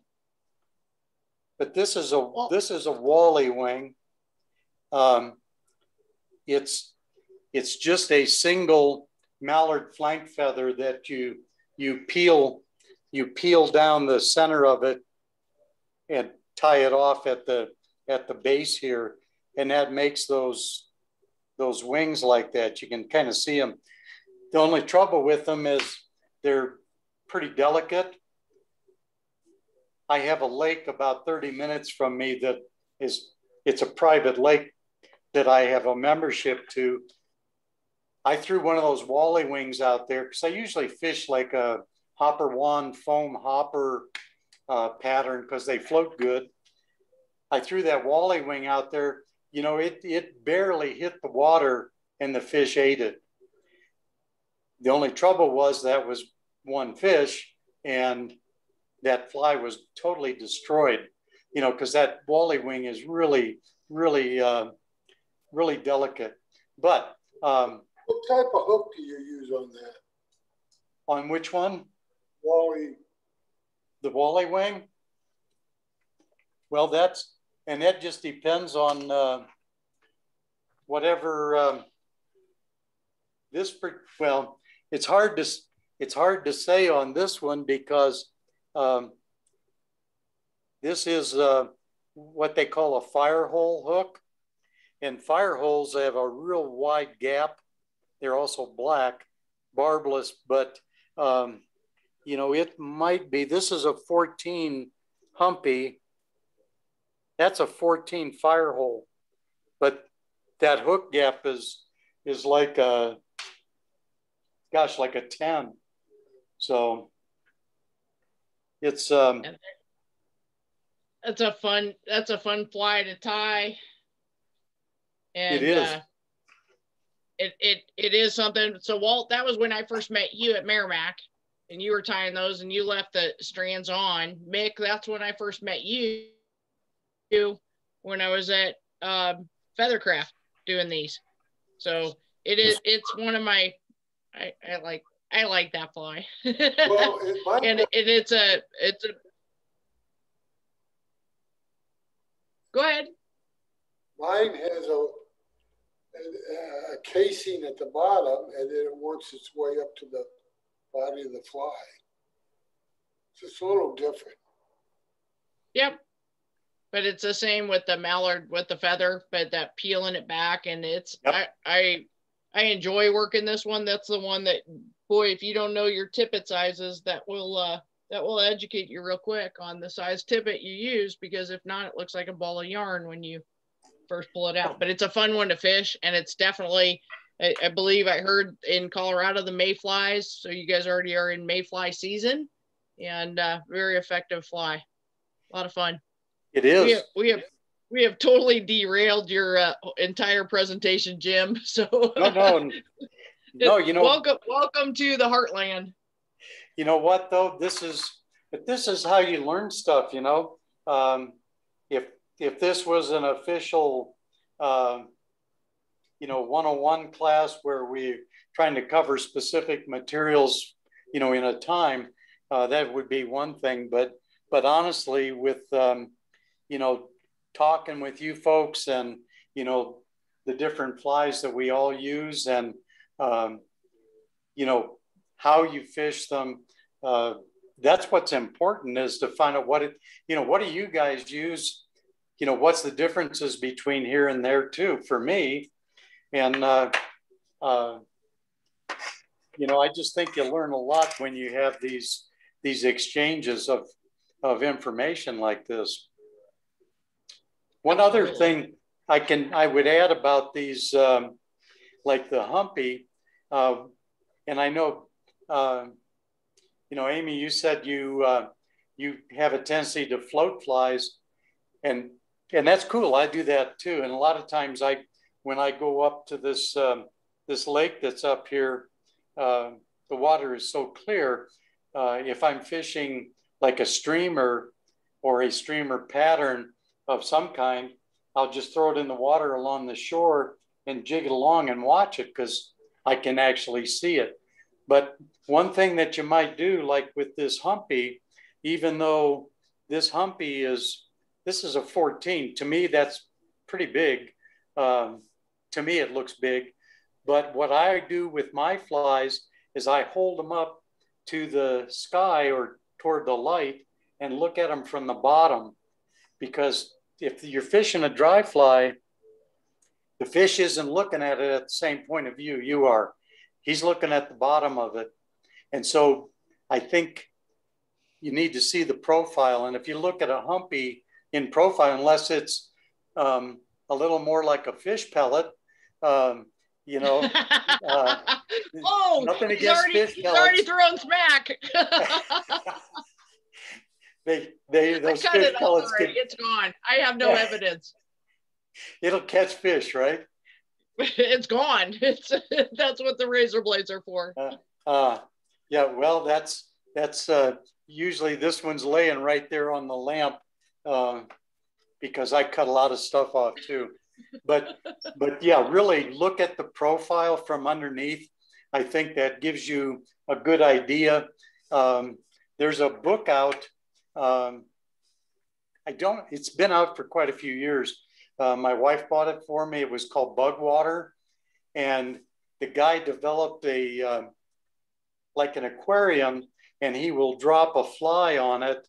And it has a mirror under it, and he takes pictures, and he's looking exactly what I'm saying. He looks at the underside of them and how they sit in the meniscus film of the water.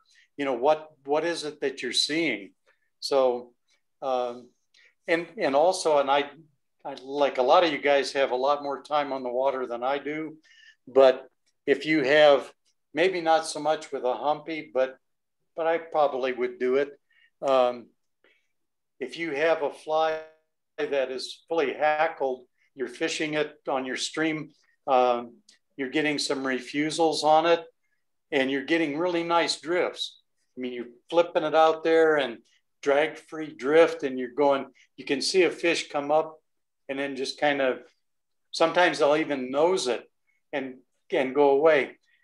Take your scissors and trim the hackle off flat so that the fly sits down on the surface of the water so that the profile of the body actually is in the water. You know, sometimes they're looking for that other profile. And even in tiny flies, I was fishing a 20 Adams, and there was a friend of mine that's a guide that was fishing a couple clients 100 yards up from me, and I was flogging the water and I wasn't getting anything, and his clients were from back down south, and they were up there. Just these two guys were brothers, and they were having so much fun. Those guys were laughing and hooting and catching fish. And finally, my friend walked down to me and he goes, "What the heck are you fishing with?" He said, "There's fish in here." And I said, "Yeah." And I showed him, and he said, "It's the right fly," but he said, "Trim that hackle off the bottom." I trimmed it off, chucked it out there, started catching fish. Stupid little thing, but it made all the difference. So, you know, just, you know, this kind of conversation is really excellent because you can learn things sometimes by accident, but like that, you know, just really good information out there. So I fully agree. And I think that's one of the things too, is if your tails are too long, if the hackle's too long and things like that, and carrying scissors along and being able to adapt to it, it is part of we're trying to trick the fish. That's all we're trying to do is trick the fish. Yep. And I think when you are getting those and the nose up and different things of being able to, because it's intimidating to start out new to this sport because there are so many purists and there are so many of, you know, well, you have to do it this way, you have to do it that way. No, you just have to get out and catch fish. So part of it is trying to figure out also what makes it work for you. But I think that's something where, you know, we typically hear with hackle, don't cut it. Don't cut that. Well, there's Right. a difference between buzzing it off where it doesn't look like anything. And then also, you know, sculpting it. But that's great because I've been known to take a few down, and I fish dries. These guys can laugh. I fish dries a lot. Parachutes are one of my favorite, but I think it is something that being able to adjust your parachute length, being able to adjust your hackle length. Scissors are as important in your pocket as the nippers are. So and it's anyway, not just, I love this conversation. it's not just Colorado and trout either. I was fishing a pond here last year with some of our vets, and I usually use a little foam popper with a red tail on it, and I was getting all kinds of refusals. So I cut the red tail off, and that's what they didn't like. So, and I started catching all kinds of fish. So yeah, modify that fly in the field. It makes a difference. Isn't it adapt and overcome? Isn't that there you go. There you go. Isn't that, you know? So, all right, Jim. Well, let's see what you got, I guess, for the last. I know we're catching some people kind of going into the dinner hour. So if you need to peel off this call, we will see you guys next week. But I'll sit on and see what Jim has. And I love all the styles of it. Anybody have any questions or suggestions, or what do you want to see next week? What about the string, the thread? I was suggesting. Oh, the thread. Yeah. Yeah. So I've got a good website and about 3 days of reading for you on that thread, because it's just like the colors of olive. There's 700 colors of olive. Okay, so I know that's still on the hot list of knowing how to shop for and what different thread and break strength and different things, 12-aught versus 8-aught versus different brands. I owe you that, Walt, in 2 weeks. Let me get more prepared for that, because it's kind of a tedious conversation in my opinion. But I know there's a lot of information that can be had, and I would like to have somebody who wants to talk more about thread than I do. Because I told you guys, I'd go in and I would just buy like what I liked, and I didn't know that there was a difference. So what's a fly that someone wants to see? As long as it's white, right, Amy? It is. It has to be white thread. So Jim, you're late to the party on this one. So they give me a hard time because I always demo in white thread and they think that I only have white thread. But I have an entire cupboard thing filled over here and I have all my bobbins ready. I tie in other colors, but for videos, white tends to work really well. But yeah, I think for almost a year, you guys only thought I tied in white thread. And markers. Well, and, you know, if you're using markers. Yeah, right see? there. I didn't even set that up, John. That he walked right into that for me. There's all kinds of stuff out there. These are all like Pantones and geez, I don't know, a couple different ones here. Cart Pack Sharpies, you know, and the Sharpies. You know, you can tie in white thread if. And when you get up there to do your whip finish or build your head, go ahead and take about 2 inches of, you know, blackened with a Sharpie, wind it on there, put a little bit of, you know, whether you like to use the UV cure or like the head cement I've been using, this water-based, but, you know, if you have lacquer or Sally Hansen's, any of those, shoot, that's covered up. It's not, and the Sharpies aren't going to, they're not going to wash out. By the time it washes out, that fly is long gone, I imagine. Should be. I'm only laughing because you would have thought we had this totally keyed up and that we had talked beforehand, because John's shaking his head going, her and her Sharpies. And because I do the white thread and I talk about Sharpies and but no, we didn't even conspire on that one. That was just all that was ad lib. That was totally ad lib. Well, the Sharpies are great. And there you back go. to school season. See, Yeah, John's got a whole tub of them up there. Because I'm finally convincing him. He won't convince me for Tenkara, but I'm working on him on the markers. There you go. I'll convince you. I'll convert you. Trust me. Well, I and don't it think so, depends but too. you can keep trying. Hey, I can tie the Stanley, flies. Jim Stanley. Sir. Yeah, I'd like to talk to you sometime about a possible trip out there and get some information. I talked to Lois briefly, and she gave me some direction. But so I don't know if there's a good time that I can call you or talk to you, or if that's a no, then I won't do that. I'll tell you what. This is just between buddies. You're welcome to send me an email, and we can get on the phone and chat. I'm as far as I know, I'm a free man. I can have my own will here. I'm not being sponsored by anybody in particular at this moment. If you want some information, I'm more than happy to give it to you. Well, thanks. What's your email? You ready? Yep. HANSYJ2 at Yahoo. So it's Hansy J2. HANSYJ2 at Yahoo. Yes, sir. Well, thank you, Jim. I'll send you an email. Yeah, please do. And if well, that should work. So no worries. If not, you know where to find me, Terry, and I can put you in touch. Thank you. Do that. Easy enough. So I kind of thought, it would be nice if a guy's traveling someplace and happens to know somebody that lives in that area. I mean, what the heck? Give them a jingle and say, hey, where's a good place to go, or where's a good place to stay?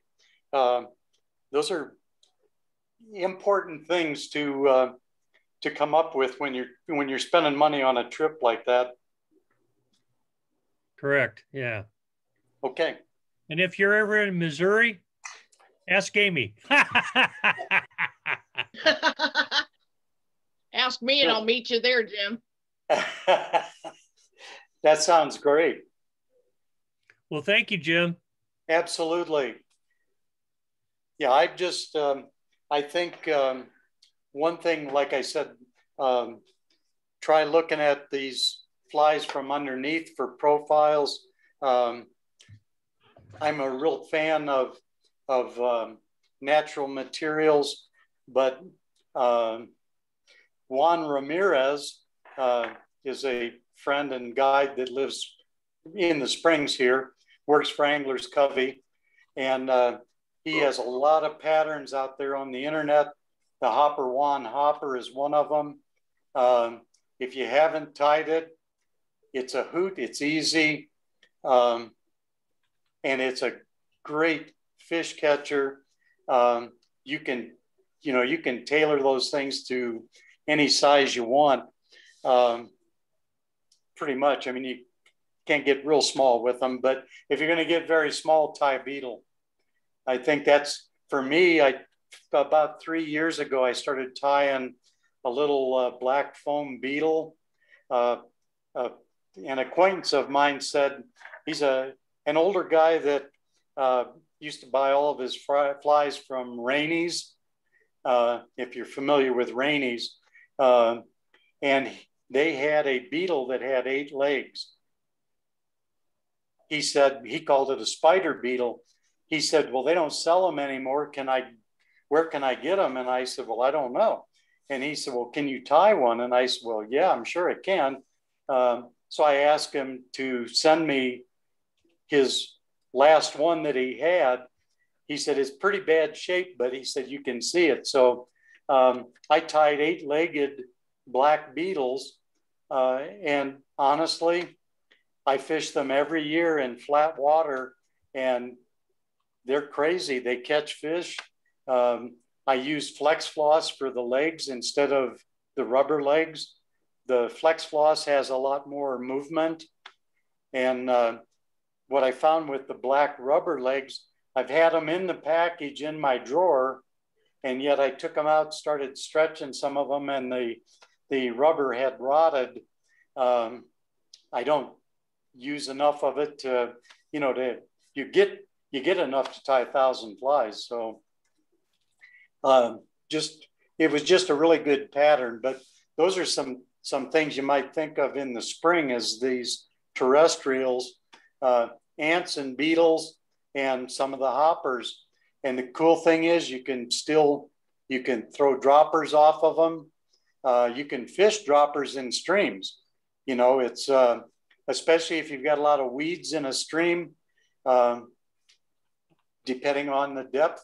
I mean, you can drop 18 inches with a small tungsten bead off of a foam hopper and float it in a stream and nymph fish and not have to dig salad off of your hook every cast. So just some thoughts. If you're interested, I can go back here and show you the Charlie Craven method on that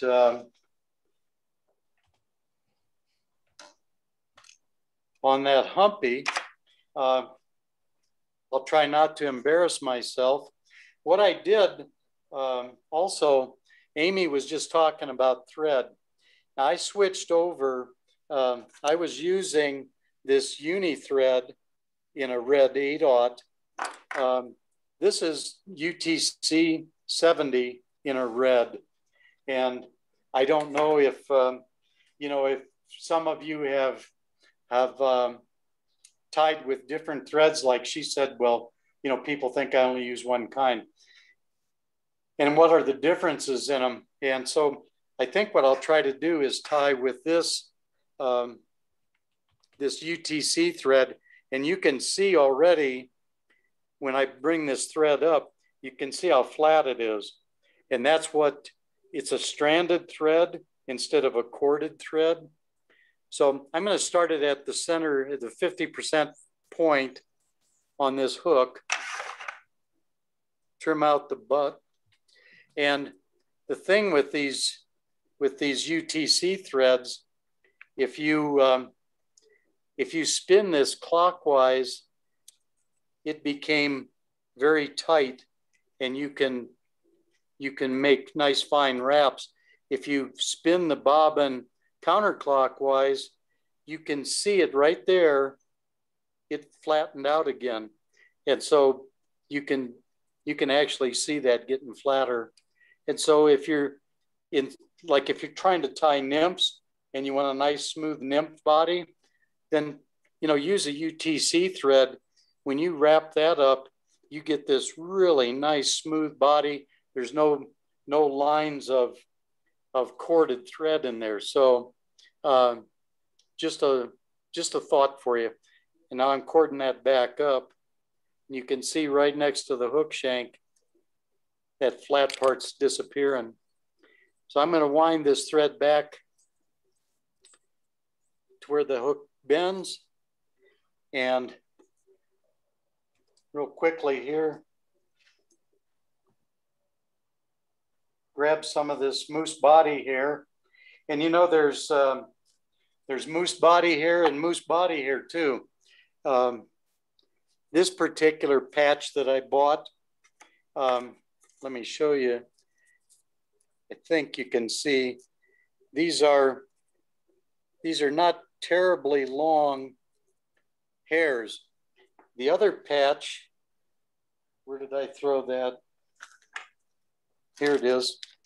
This one, these things are really long. This is moose body, but honestly, it looks more like moose mane hair. Do you want this turned off yet? No, it's fine. So that's just another thing to look at those materials. So I'm gonna stack in that moose body.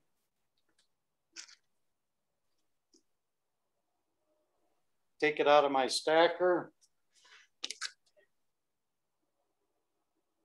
And again, and you can kind of gauge, you know, the number of fibers that you want for the tail. I'm going to make this 1 shank length long. So I've got my measurement right there. Transfer it over to the back. That'll be my tie-in. Couple of tie-in wraps. Have a look at it. Looks good. Now you can wrap up the shank like I just did, just kind of loose wraps, gathering wraps over this, and then lift the butts up. See where your index point is. Trim out. And what I tried to do too is I tried to trim this at a little bit of an angle, and I tried to do my trim back toward the bend of the hook from where that 50% point or the index point is, just so that I have a little smoother transition into this midpoint.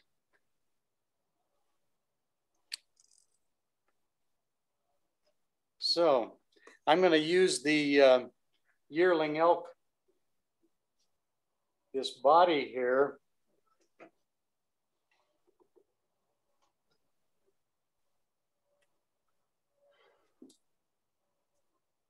Again, you can kind of flare this, pull all the shorties and the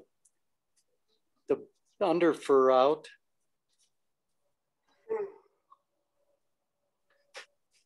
I'm going to stack this.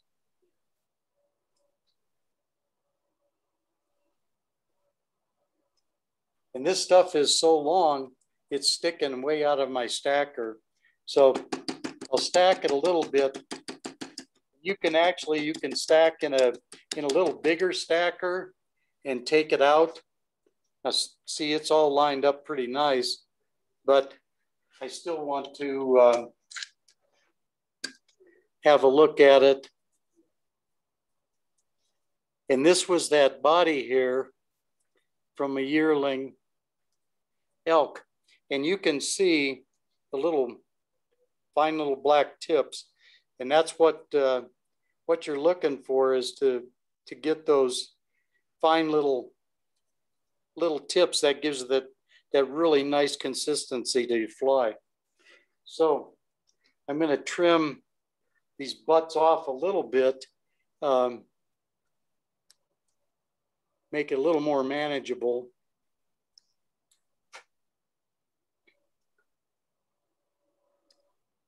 Throw it back in my stacker. I apologize for being so clumsy here, but like I said, I'm hugging my camera here. So now, the way Charlie Craven ties, he will take this hair out of the stacker with the hair oriented towards the eye of the hook.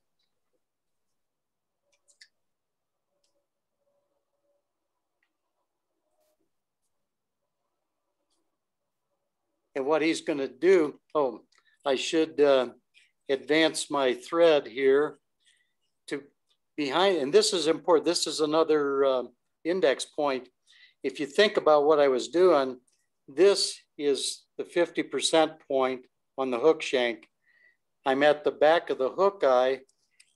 If I come back half the distance, then I'm about the, let me spin this thread up.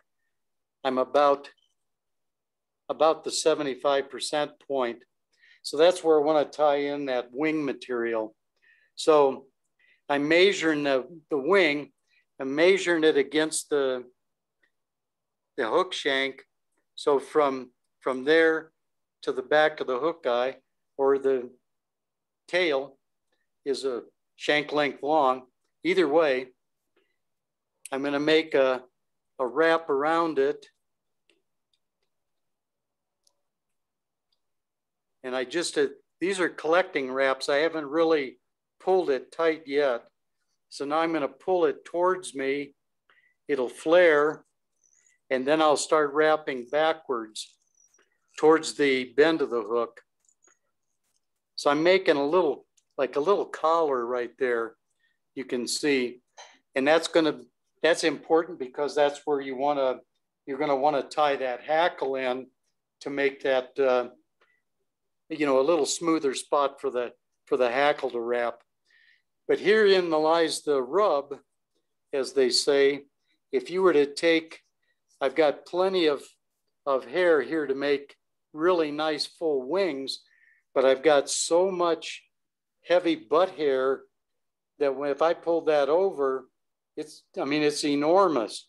So what you can do, cool thing, is you can take about 70% of this hair, trim it out, maybe a little bit more.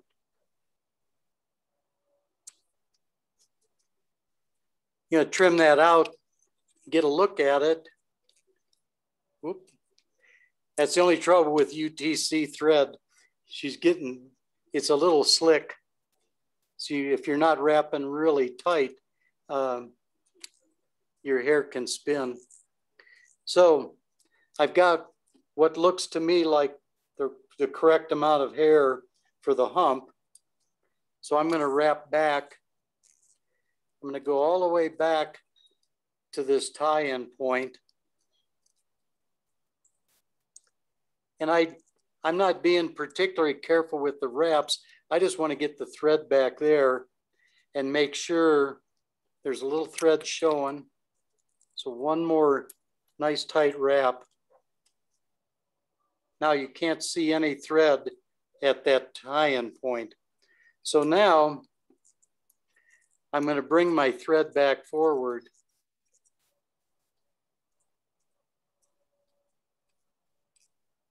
When I get up here to what's going to become the wing, I want to stand this wing hair up. So I can stand it up, take my thumbnail and kind of crease it against that thread dam there and put another little bit of a thread dam in front of it. I don't want to build a big lump there. I'm kind of going from kind of the midpoint here back. And like I said, if you can see, I'm pulling that thread back at an angle toward the hook point, and that assures that I'm jamming that thread up tight underneath there. So now all of that hair is standing up nice and straight, but it's a little wild. So to gather it and come in behind it, make a couple of wraps. And then here again, I've got one stray.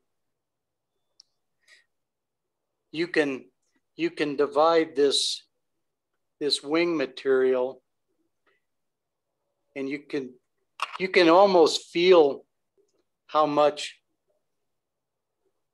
Still got that one stray. There it is. So now you can see it's pretty well divided.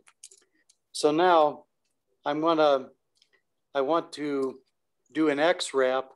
So I'm coming from this back side to the front, And I'm trying to wrap one wrap on top of the other, keep this thread corded up. There's about 4 turns on that side. And you know, your vise rotates, even though this isn't a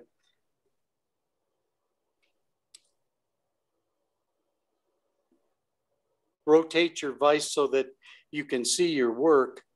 You know, it isn't, this isn't a rotary, it's a regal. So I'm kind of stuck with just back and forth. Works for me though. So now I've got the wings separated nicely.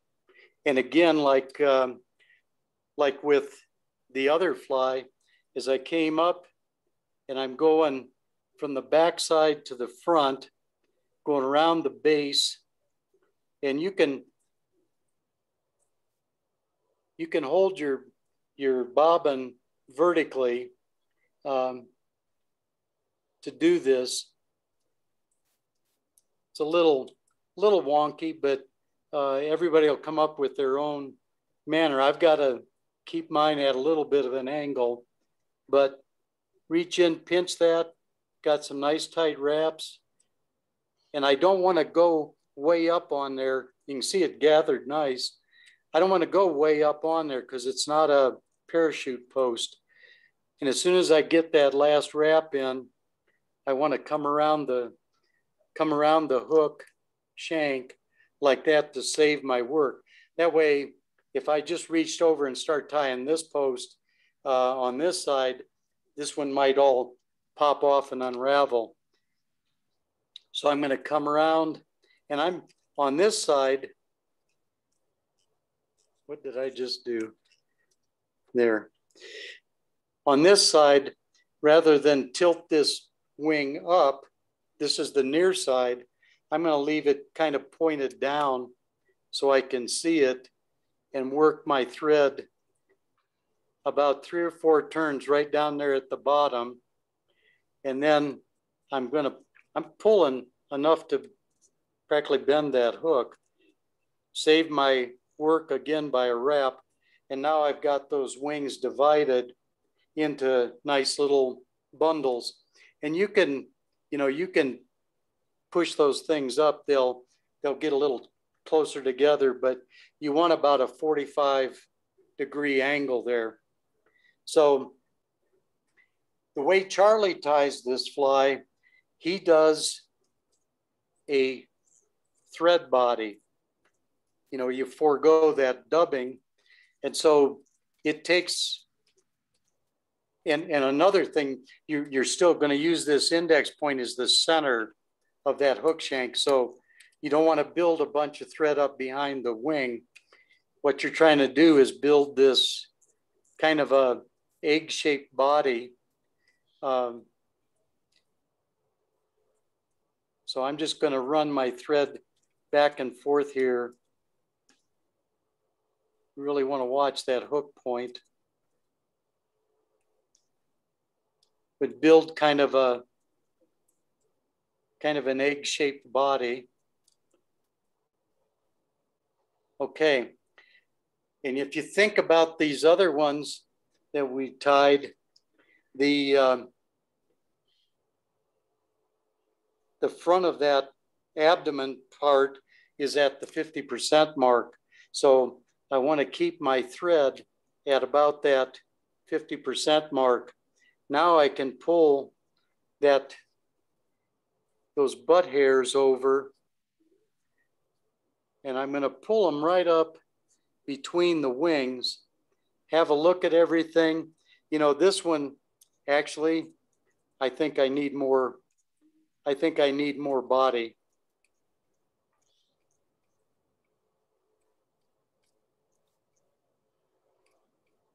In the Jack Dennis book, when he ties that, he doesn't dub that. He just uses the thread. He doesn't build a body like this. He just pulls it over, and whatever thread color was underneath is what it is. So now I've built that thread body. I pulled those butts up between the wings, and you can give them a little bit of a twist. And then I'm going to wrap that thread over the top, get a look, see that that's what I want.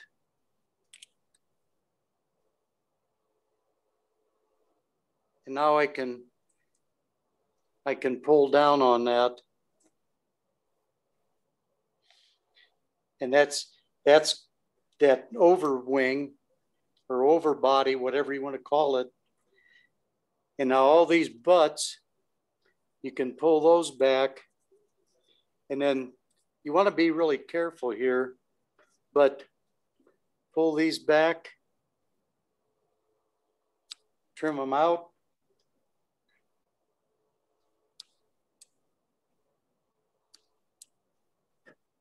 And now I'm going to wrap through those butts a little bit. I can flatten this thread a little, spinning it counterclockwise. And then that gives me a little more of a band there. So, Jim, I'm going to be so rude and interrupt you for the moment. Okay, I actually, well, I tied a second one. He's still not much better than my first pellet, but I will tell you, this has been so enjoyable to have you on tonight and greatly appreciate your time. I'm going to go actually eat dinner, and I apologize on bouncing off early on you. These guys will keep you up until midnight, so just tell them when you're done and just tell me you have to go. But thank you so very much. And I hope we get to do this again. It's been a wealth of information. Well, good. I'm glad that I was able to, to give you guys some information and to tie for you. It's a real honor to do this anyway. I'll finish up this fly and I'm going to go eat dinner myself then. So. Well, and Mick is actually, he's still on and he's our moderator. So he'll, but you guys can still stay on, but I apologize. It's been long overdue for me and I'm normally not this rude, but I literally, otherwise you guys will be seeing me laying on the floor and that's never pretty, but, so anyway, but thank you again. And I hope we get to do this. Feel free. You've got the link. It never changes on Monday. So if you ever want to just come hang out with us, you are more than welcome to do that as well. Good deal. I may do that. All right. Thanks, Jim. I appreciate it. Take care. You bet it. Have a Snicker bar. Yeah. I think it's protein is what I'm headed for right now, but I will, and if you guys are still on in a couple hours, you might see me in another hour. But all right, you guys, thank you all. All right, Amy. Bye-bye. Yeah, Jim, you still have several of us here watching, so continue. Yeah, and I've left this on the, what do you call it, the kind of the crew view there. I can see everybody in there. So what I'm going to do right now is, again, same as I did on the last one. I'll go ahead and take a grizzly hackle. You can use saddle, or these are out of a whiting 100 pack, but either way, I know Charlie kind of likes he likes using the saddle hackles because he says there are more fibers per inch on those feathers than there are on these 100 packs. Undoubtedly, Charlie has counted those feathers, those barbs.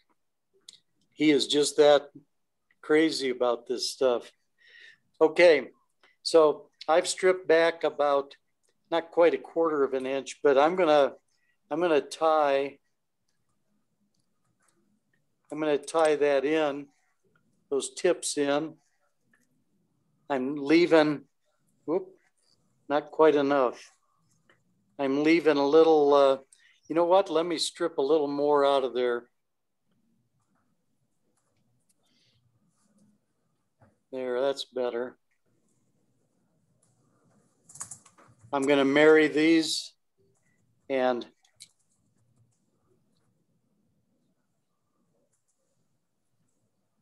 put those in. I've still got bare quill showing there. Get some tight wraps here. And then I want to go in front and cover up those butts.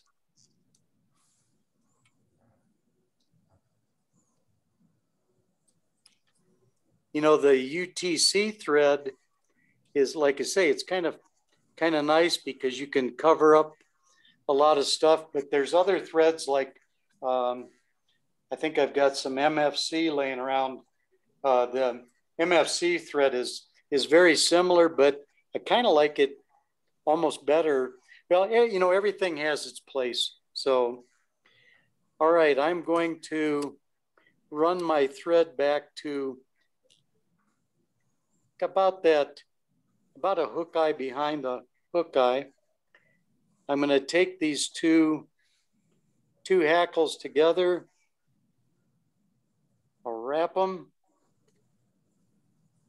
once, twice. This one I can get 3 in. And then when you're ready to go in front of that hair wing, you can just pull the wings back out of the way. Get another wrap.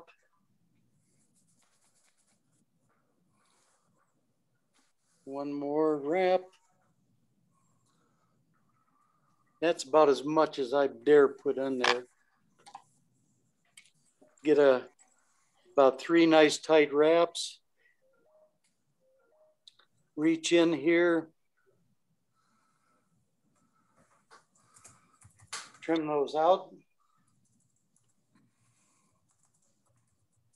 This is why that 50% mark is so critical, because if you do 3 wraps behind, I only got 2 in front because I was quickly running out of real estate here, but I can still get a tippet through this eye.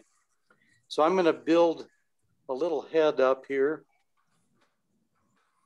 do my whip finish.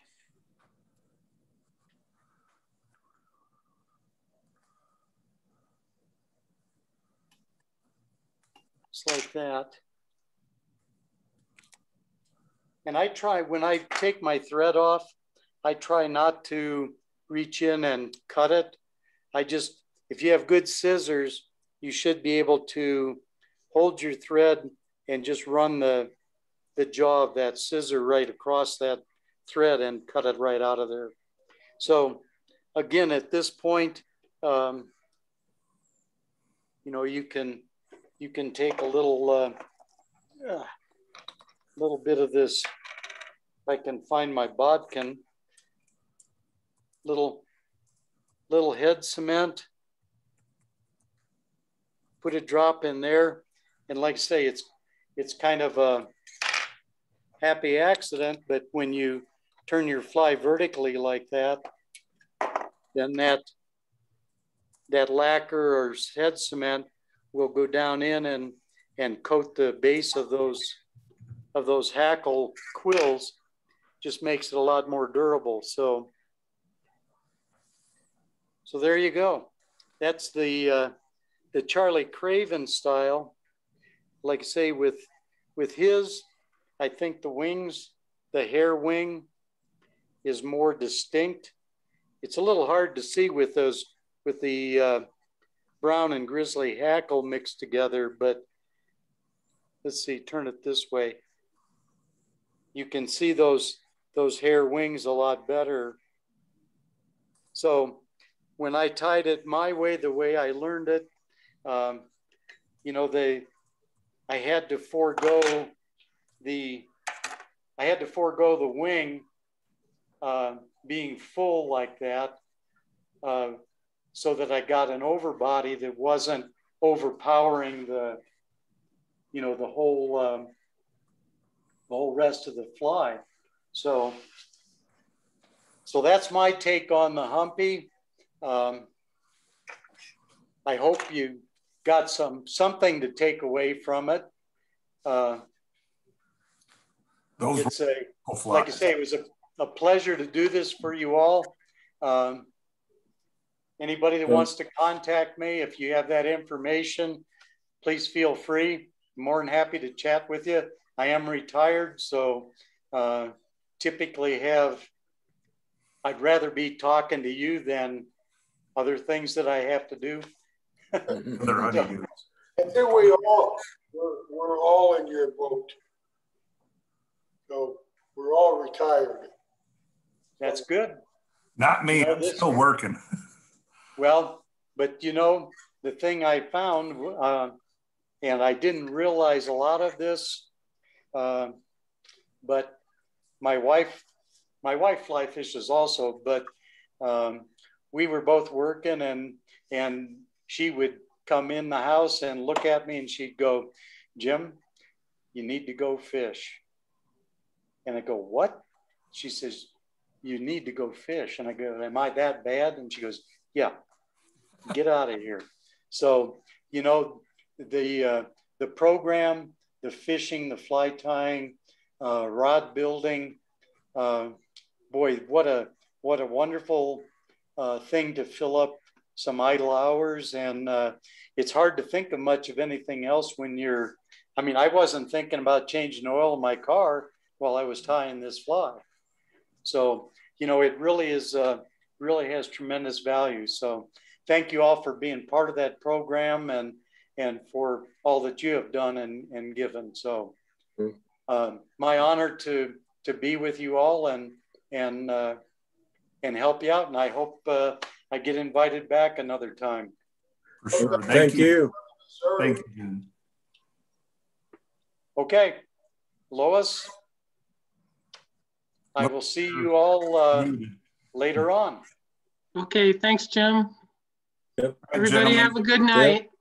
Yep. You too. Thank you. Thank you all. Everyone. Okay, bye-bye. See you. Thank you.